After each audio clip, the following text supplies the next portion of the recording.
Friedrich Daniel Schleiermacher, 1768-1834. Schleiermacher nació en Breslau, fue hijo de un pastor protestante. Fue educado en un pietismo sentimental, centrado en la salvación por Cristo. Estudió en la Universidad de Halle. En 1796 ejerce como predicador en Berlín. En 1802 abandona Berlín por su amistad con Leonora Grunov. En 1804 es profesor de filosofía y teología en Halle. En 1809 es predicador en la Iglesia de la Trinidad en Berlín y luego profesor de teología. Primero enseñó un moralismo crítico de tipo kantiano. Después pone el infinito de Fichte como fundamento de la religión. Su doctrina tuvo un gran influjo en el protestantismo alemán. En filosofía, se opuso fuertemente al idealismo absoluto de Hegel. Estableció la prioridad del sentimiento sobre el pensamiento y propuso un panteísmo sentimental, naturalista y místico. Dice que el hombre es un ser limitado, condicionado y en eterna lucha por superar la oposición entre la naturaleza y el espíritu y realizar así su plena unión con el absoluto. El hombre se desarrolla con la cultura, la ética y la religión. Es persona en cuanto es un ser racional superior a los animales.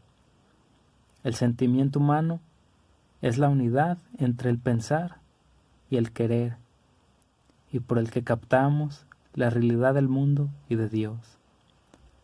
La fantasía nos hace creativos, libres y abiertos al mundo de la belleza. La variedad de individuos permite la comunicación, la formación de la sociedad y es necesaria para la vida infinita de la humanidad, pues cada individuo es mortal. La filosofía es la ciencia que tiende a explicar al mundo en su naturaleza. Nos explica los principios y armonía del saber.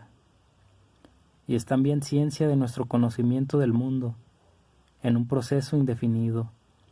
La dialéctica es la marcha del conocimiento hacia su identificación con el ser. La dialéctica formal estudia los rectos procesos del pensamiento.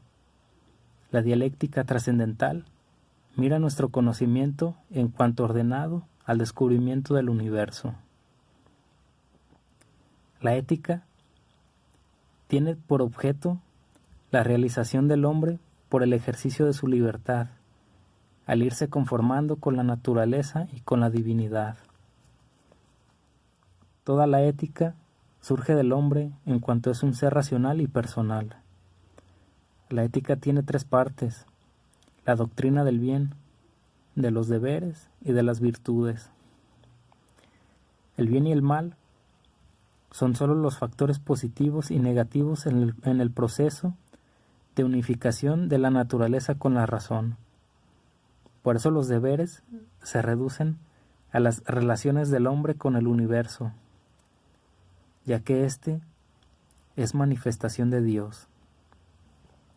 Las virtudes son funciones de la naturaleza que se han convertido en razón, es decir, en ser espiritual como el hombre, e implican habilidad para hacer el bien. La libertad consiste en la capacidad de autodeterminación, en la identidad entre la fuerza del querer y su manifestación. La acción organizadora de la razón sobre la naturaleza da lugar a las relaciones sociales y comerciales. De la acción simbólica nacen las relaciones éticas, derecho, sociabilidad, fe y revelación. De estos nacen los organismos humanos, Estado, sociedad, escuela e iglesia. En cuanto a la religión, el conocimiento racional de Dios es imposible, pues conocer a Dios por la razón sería caer en el idealismo, en la prioridad del entendimiento sobre el sentimiento. Conocemos a Dios cuando sentimos nuestro ser y el universo entero como esencialmente ligados al infinito. Pero lo que sea Dios queda incomprensible e inexplicable para la razón. Es imposible conocer los atributos divinos. La religión es el sentimiento de total dependencia respecto al infinito, que nos permite irnos desarrollando en un proceso continuo de divinización. Esto significa que Dios solo nos es accesible por la experiencia mística.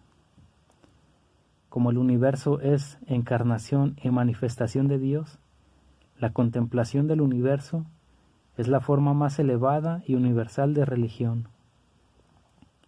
En la religión es más importante el universo que Dios. No existe el mundo sin Dios, ni Dios sin el mundo. En la fe religiosa sobre Dios, hay siempre una analogía entre el mundo y su fundamento trascendente. La doctrina de fe se reduce a un análisis del sentimiento religioso. Los dogmas y el culto importan menos. La inmortalidad del alma es sólo la unión del hombre con el infinito en el tiempo. Esta unión se realiza en los individuos, en las religiones y en las iglesias. Hay 3 clases de religiones: las primitivas, las politeístas y las monoteístas, es decir, panteístas. El conjunto de todas las religiones forma la religión infinita. El panteísmo es la forma más elevada de religión.